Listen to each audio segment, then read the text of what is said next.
Hi, I'm Mark with Kitchens.com.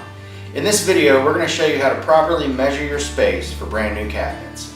If you have an installer already, I recommend letting them make the measurements for you, but if you're installing the cabinets yourself, then this video is for you. So let's begin. Okay guys, the first thing we need to do is determine the shape of our kitchen. There's three basic types of kitchens that are in most homes: an L shape, a U shape, and a galley kitchen. In this example, we're using an L-shaped kitchen. So we need to take our paper and pen and we need to draw that L shape on the paper and label one wall, wall 1, and the second wall, wall 2. Now that we've determined the shape of our kitchen, it's time to measure.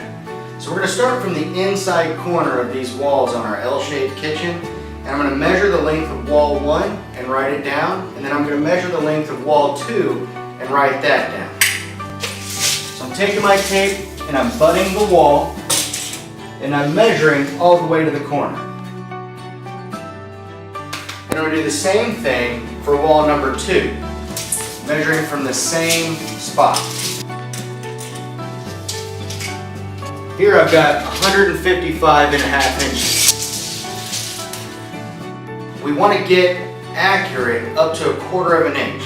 We don't need to read each little tick on the measuring tape, we just need to be within 1/4 of an inch to be accurate. Now that we have the length of our walls on our drawing, we need to mark out the approximate location of our appliances. On wall number 1, we have the range basically in the middle of the wall. We don't need to measure that, we just need to mark it on the center of the wall. And then behind me on wall number 2, I've got the dishwasher at the end of the countertop next to where the fridge is going to go. So I'll mark out the dishwasher and the fridge. They don't need to be accurate because the measurements are really all that matters. And then we need to mark out the center of our sink.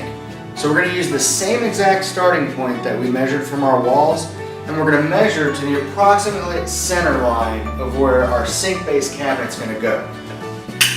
So I'm going to measure from that wall to the center of the sink. And here I've got 87 inches from that wall to the center of the sink.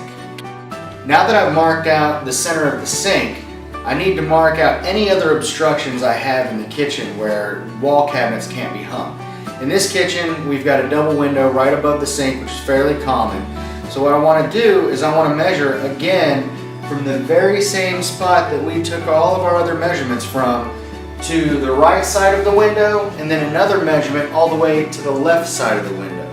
So on this side, I'm going from the wall to the outside of my casing is 51 inches. And I'm going to mark that down. Now from the same spot on the wall, we're going to measure to the left side of the window. And we're going to write that down.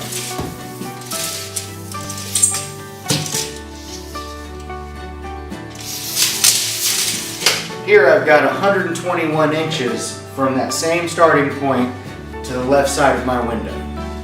Okay, so now we have our appliances marked out, the center of our sink base measured, and we've measured to each side of all of our obstructions.